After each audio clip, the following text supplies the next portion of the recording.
Okey, ramai yang bertanya berkenaan dengan berapakah kos sebenarnya yang terlibat di dalam pengurusan hibah amanah hartanah ini. Okey, seperti yang saya maklumkan untuk kos pendaftaran ataupun cas pendaftaran ataupun penulisan hibah amanah ini RM1,000. Okey, RM1,000 untuk berapa nilai aset pun tak kisah ada 2 ke 3 rumah. Untuk buat penulisan dan pendaftaran hibah amanah tu hanya RM1,000. Okey, selain daripada RM1,000 ni, apakah lagi kos-kos yang terlibat? Okey, pada peringkat awal kita buat dokumen hibah, pendaftaran hibah dan penulisan hibah. Maksudnya dikenakan cas RM1,000. Jadi dokumen itu kita buat stamping dan dokumen itu disimpan di pihak waris serta pelanggan pun simpan satu salinan. Okey.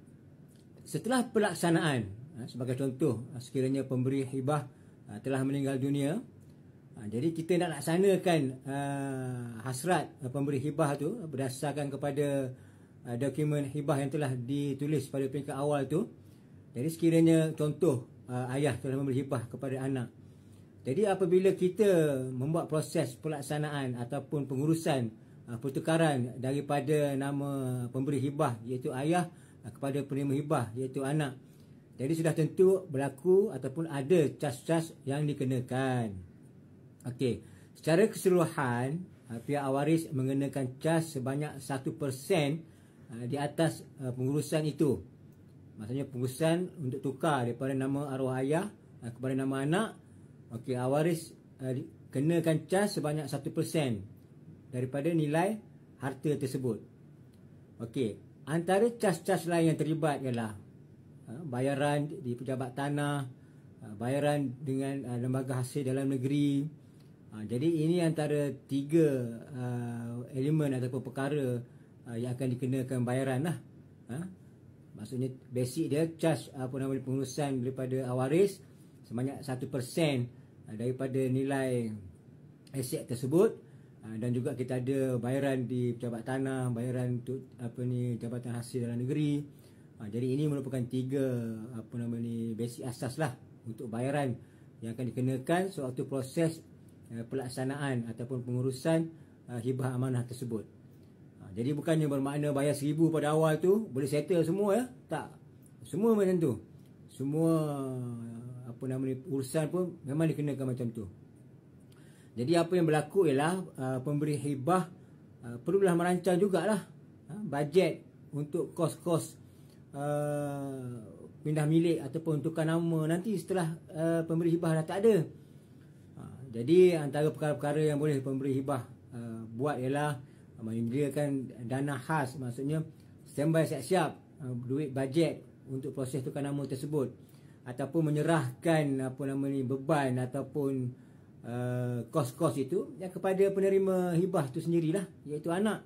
Jadi maklum kat anak lah, abah dah buat hibah kat engkau ni, jadi kau standby lah apa-apa keperluan untuk buat bayaran untuk buat proses pelaksanaan pertukaran hak milik tersebut. Jadi itu antara perkara-perkara yang boleh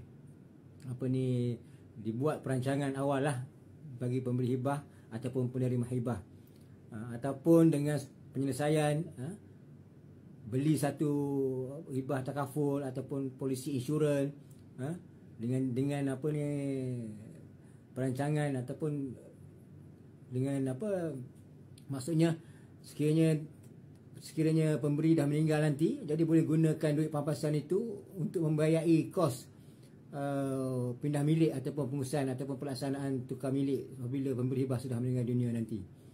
Jadi itu antara kos-kos yang terlibat lah untuk pelaksanaan ataupun bayaran-bayaran yang perlu disediakan setelah pemberi hibah meninggal dunia. Maksud untuk proses tukar daripada nama pemberi hibah kepada penerima hibah tu tetap berlaku ataupun tetap akan dikenakan cas dan juga bayaran-bayaran tertentu sewaktu proses itu berjalan. Jadi cas yang dikenakan oleh pihak waris hanya 1% daripada nilai hartanah pada masa tersebut, bukan pada masa sekarang Maksudnya kita akan ambil kira nilai pasaran pada masa depan lah. Contoh kalau 20 tahun lagi ke 15 tahun lagi ke, jadi dia akan terikut pada waktu, dia akan ikut harga pasaran pada waktu tersebut. Semoga apa yang saya huraikan ini dapat memberi sedikit penjelasan lah kepada tuan-tuan dan puan-puan.